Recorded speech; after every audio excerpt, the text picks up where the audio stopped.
En Guinée, la transition se terminera-t-elle cette année, en 2025 ? Eh bien, pas sûr, si on en croit le porte-parole du gouvernement. La semaine dernière, lors d'un déjeuner de presse, Ousmane Gawal Diallo a déclaré que toutes les élections ne pourront pas se tenir d'ici au mois de décembre. Je pense que c'est impossible, a-t-il affirmé, et d'invoquer les différentes étapes qu'il reste à franchir.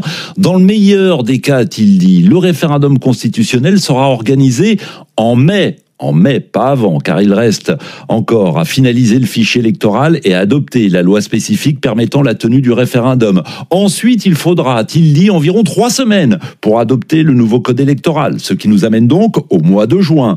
En juillet, en août et en septembre, a-t-il souligné, il est impossible d'organiser des élections en raison de la saison des pluies. Donc, au mieux, les premières élections pourraient avoir lieu en octobre. Des propos qui contredisent donc ceux du général Doumbouya, qui, rappelez-vous, lors de son discours à la nation pour ses vœux du Nouvel An, avait assuré que 2025 serait crucial pour parachever le retour à l'ordre constitutionnel, en organisant donc les législatives, la présidentielle et les communales. Alors, que vous inspirent ces contradictions dans les déclarations ? Se dirige-t-on finalement vers un nouveau glissement de la fin de la transition? 33 9 693 693 70 et vos commentaires évidemment sur nos réseaux sociaux. Bonjour Abdourahmane.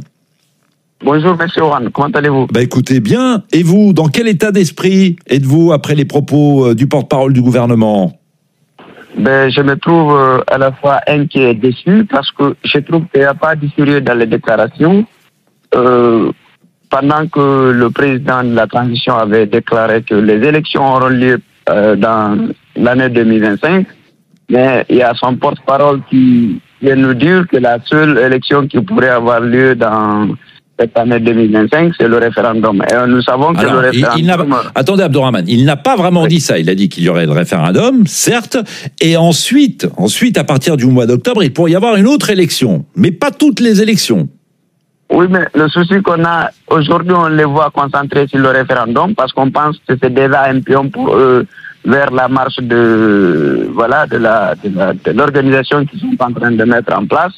Je trouve qu'il n'y a pas de sérieux dans cette déclaration. Et je suis très inquiet et déçu à la fois parce que je sens qu'on est en train de perdre du temps. On est vers un autre glissement du calendrier électoral. En même temps, je vous lis le commentaire de Fassassi, qui est à Conakry comme vous.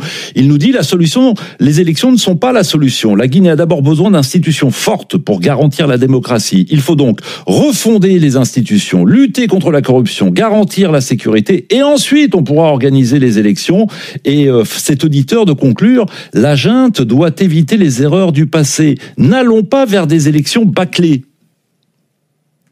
Abdourahmane. Oui, c'est effectivement cela. Je suis d'accord avec celui qui a tenu ses propos, parce qu'aujourd'hui, on se précipite pour aller vers un combat déjà perdu, parce que, en fait, la vraie volonté, c'est pas le retour à l'ordre constitutionnel. On est en train de tout dans un chaos, et ça, c'est décevant, sincèrement. Bon, Abdoulaye, lui, nous dit sur WhatsApp, cette junte ne respecte aucun engagement, elle n'a qu'une idée en tête, comment s'éterniser au pouvoir. Et je voulais un autre commentaire avant de repasser au standard. Sadjo, tous les signes sont là, on s'achemine vers un autre glissement de calendrier. Bonjour Abdelmajid. Oui, bonjour Joan Gomez, bonjour à vos millions d'auditeurs. Alors, vous reconnaissez au porte-parole du gouvernement d'avoir été sincère avec la population la semaine dernière lors de ce discours prononcé devant la presse.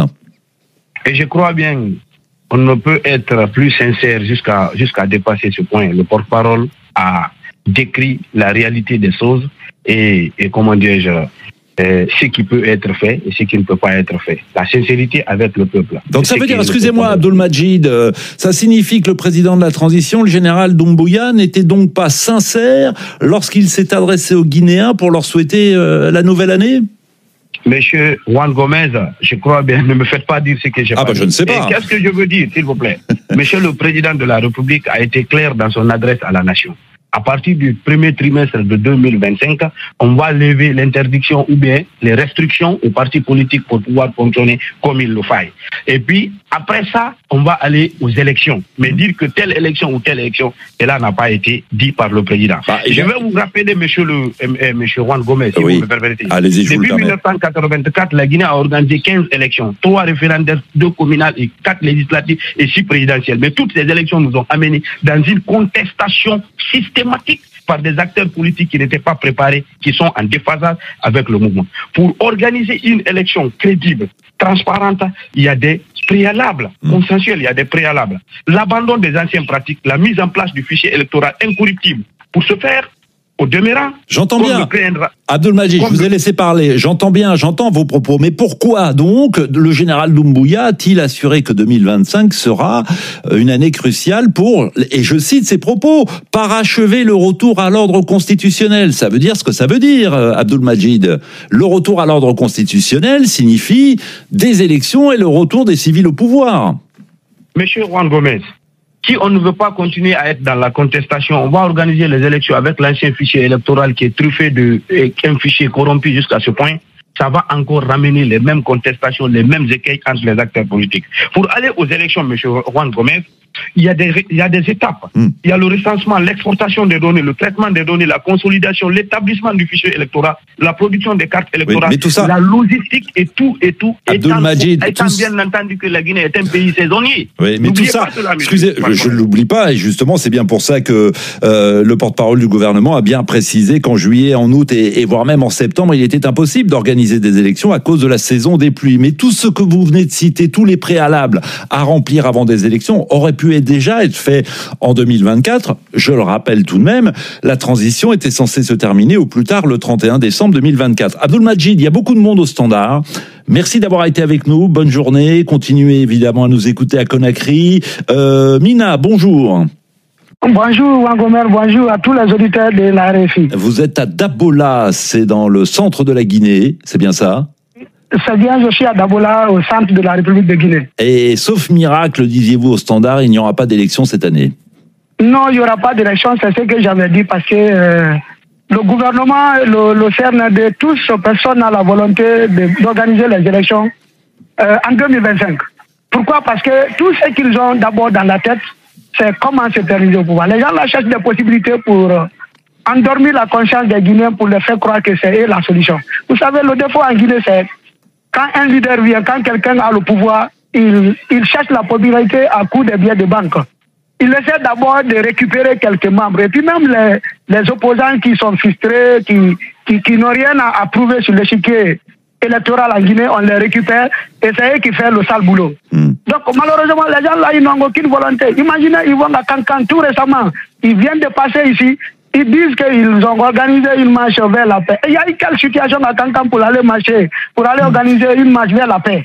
Et c'est là-bas où le ministre porte-parole de la présidence a dit que la position du CNRD par rapport à la candidature de Doumbouya est très claire. Oui. Que si nous voulons rassembler les Guinéens, il faut la candidature du président. Alors c'est vrai qu'effectivement il y a des appels et les appels se multiplient à une candidature du général Doumbouya à l'élection présidentielle et le ministre secrétaire général de la présidence, le général a dit effectivement que le général Doumbouya pourrait se présenter à la prochaine élection présidentielle. Pour l'instant, on n'y est pas à cette élection présidentielle. Justement, si on en croit Ousmane Gawal Diallo, le porte-parole du gouvernement, au mieux, elle pourrait se tenir au mois d'octobre. Au mieux, mais il y aura aussi les législatives, puis les communales pour clore le processus de transition. Bonjour Alassane. Oui, bonjour Monsieur Gomez et bonjour à tous les auditeurs de la RFI. Vous êtes à la baie, vous comprenez ou vous partagez peut-être la colère de Mina à l'instant ? Vous savez, ici, maintenant, je ne sais même plus s'il faut dire la colère. C'est qu'en fait, cette gente-là nous a berné, ça fait 3 ans. Aujourd'hui, vous-même, vous avez constaté le paradoxe qui est à la tête de l'État. Par exemple, quand le chef de la gente nous dit que cette année, on va finir avec le processus de retour à l'ordre constitutionnel et que le porte-parole de son gouvernement nous dit que ce n'est pas possible à aller à une élection, à toutes les élections cette année. Donc ça veut dire quoi? Depuis le début, on a été berné. On est allé d'une transition à une trahison. Aujourd'hui, on est en train de nous parler d'une refondation. Ça veut dire que cette gente-là ne peut jamais nous envoyer à une élection si elle n'est pas convaincue de ce qu'elle est en train de faire sur le terrain actuellement, c'est-à-dire préparer les consciences par rapport à la candidature illégale du chef de la junte. Donc, ici, là, ils vont essayer de nous traîner davantage pour qu'aucun Guinéen ne pense à un processus de retour à l'ordre constitutionnel et qu'on se mette ici à croire que cette junte-là peut rendre la Guinée un paradis. Mais Alassane, il y aura bien à un moment donné des élections en Guinée.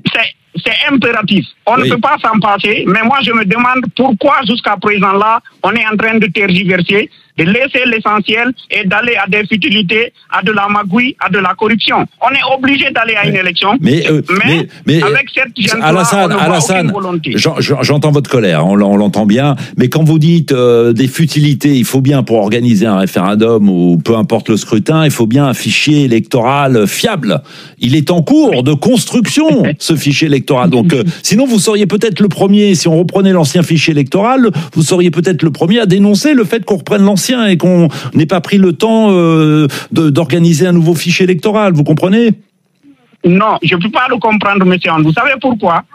3 ans, on n'a pas pu obtenir un fichier électoral. 3 ans, on n'a pas pu obtenir une constitution. 3 ans, parmi les 10 points qu'on avait énumérés, aucun n'a été respecté. Donc, je me demande quel temps les gens là voudront pour déclencher un processus de retour à l'ordre constitutionnel. Ouais. C'est possible d'utiliser l'ancien fichier électoral en faisant le toilettage, en éliminant ceux qui sont décédés et en mettant dedans ceux-là qui ont eu l'âge de voter. Bon, mais ça aussi, la volonté. Vous savez, mais Alassane, ça prend aussi du temps. Il va falloir conclure à un moment donné, Alassane. Donc, le mot de la fin, allez-y.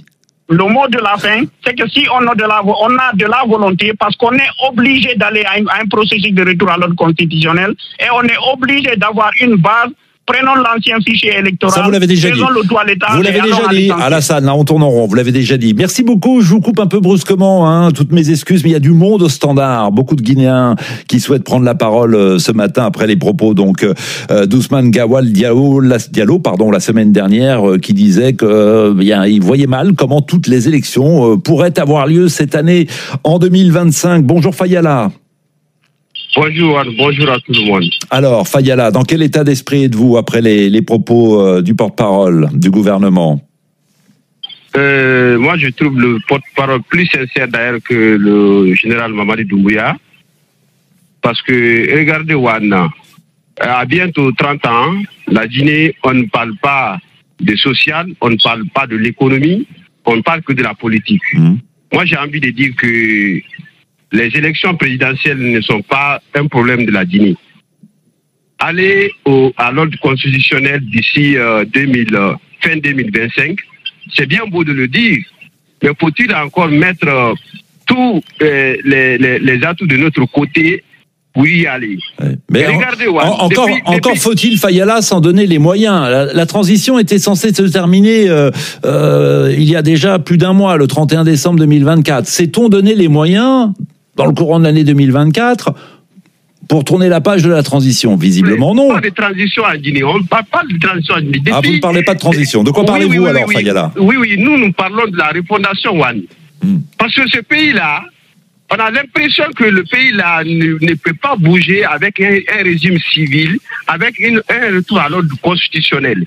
Il faut un moment quelqu'un vient, que ce soit Doumbouya ou un X, qui vient, qui contourne toutes les règles fondamentaux et des principes de la démocratie pour régler les bases, pour jeter les bases d'un pays, en tout cas, d'un pays corrompu jusqu'aux os.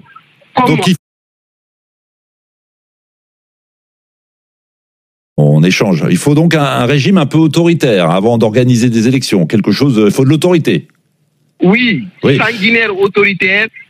En fait, la Guinée... Autoritaire, parce que sanguinaire, excusez-moi, Fayala, sanguinaire, non. Autoritaire, c'est peut-être votre souhait, mais sanguinaire, il en est hors de question. En tout cas, pas sur les antennes de RFI, on ne tient pas ce genre de propos. Justement, vous parliez je vous lançais sur un régime autoritaire. Il y a un auditeur qui nous dit, qui préférait, lui, je préfère une dictature qui nous permet d'avancer qu'une démocratie qui laisse les crimes économiques impuni, affirme cet auditeur. Il s'appelle Sana. Tiens, on va peut-être l'appeler Sana pour qu'il puisse s'expliquer. Au standard, Saliou, bonjour. Oui, bonjour Anne Gomez. Bonjour Saliou. Qu'avez-vous pensé des propos d'Ousmane Gawal Diallo? Avez-vous été surpris d'ailleurs par ces propos? Oh, non, moi, personnellement, je ne suis pas surpris. Nous sommes habitués aux promesses non tenues, non seulement de la part du CNRD, mais aussi de la part du gouvernement. Vous savez, depuis que le général Mamadi Doumbouya et son gouvernement, ils ont tenu beaucoup de promesses, mais ce sont des promesses qui ne sont pas tenues jusque-là. Donc, nous sommes vraiment dessus, la déception est totale. Nous sommes dessus parce qu'aucune promesse n'est tenue. Le général Doumbouya, lors de son discours de Nouvel An, nous a promis que les élections seront tenues cette année. Donc, le porte-parole du gouvernement, Ousmane Gawal Diallo, vient de nous dire que toutes les élections ne seront pas tenues. Oui. Et moi, je pense qu'ils sont là dans la confiscation du pouvoir.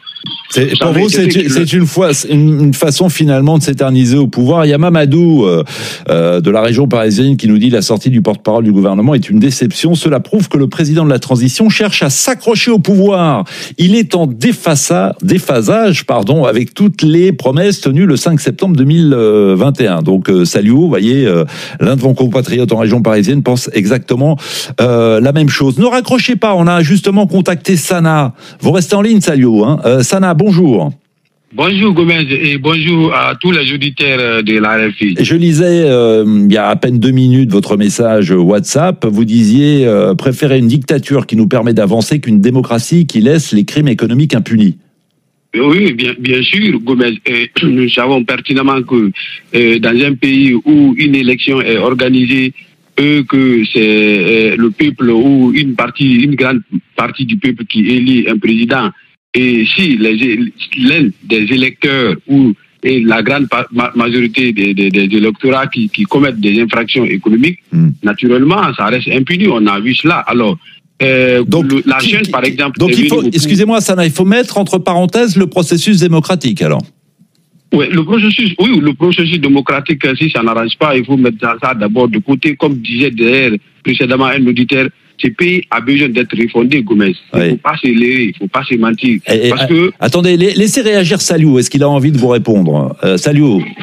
Oui, M. Wan, quand j'entends Sana parler des crimes économiques impunis, on connaît comment la justice guinéenne fonctionne. On connaît seules les voix critiques des opposants de la ZN qui sont emprisonnés, qui sont inquiétés. Voilà. Donc, nous avons vu tout récemment la disparition de l'or à la Banque centrale par le gouverneur de la banque. Ils ont dit qu'ils ont réglé ça à l'amiable. Alors qu'il y a les... Donc, Sana, justement, sur les arrestations, les opposants obligés de s'exiler, d'autres qui sont interpellés, ça pose question, Sana, tout de même. Voilà, Gomez, ce qu'il vient de dire là, d'ailleurs, le porte-parole du gouvernement, Ousmane Gawal, a fait une sortie pour cela. Lorsqu'on dit que c'est réglé à l'amiable, il a très bien dit que lorsque, par exemple, les personnes citées dans le dossier de la disparition de l'or, il dit que l'or n'a pas disparu, donc on lui a laissé d'aller ramener l'or. Oui, là c'est une autre affaire. Je ne voudrais pas qu'on mélange tous les dossiers, et il y en a beaucoup effectivement en ce moment en Guinée. Bon, on arrête là l'émission, malheureusement, je suis obligé de rendre l'antenne. Caroline Paré s'installe dans ce studio pour Priorité Santé, évidemment. Merci à tous, c'était passionnant, et de la Guinée, on en reparlera très vite, c'est promis dans cette émission, vu l'intérêt que suscite la transition dans ce pays. Demain, on parlera du Sénégal, puisque le gouvernement va débloquer 10 millions de francs CFA, 15 300 € d'assistance pour chaque famille des 79 personnes décédées au cours des manifestations politiques des 3 dernières années du régime Macky Sall. Il s'agit d'un premier pas, assurent les autorités. Alors, quelles doivent être les prochaines étapes? On en parle bien évidemment demain matin. Prenez soin de vous. Banque Atlantique présente au Bénin, au Burkina Faso, en Côte d'Ivoire, en Guinée-Bissau, au Mali,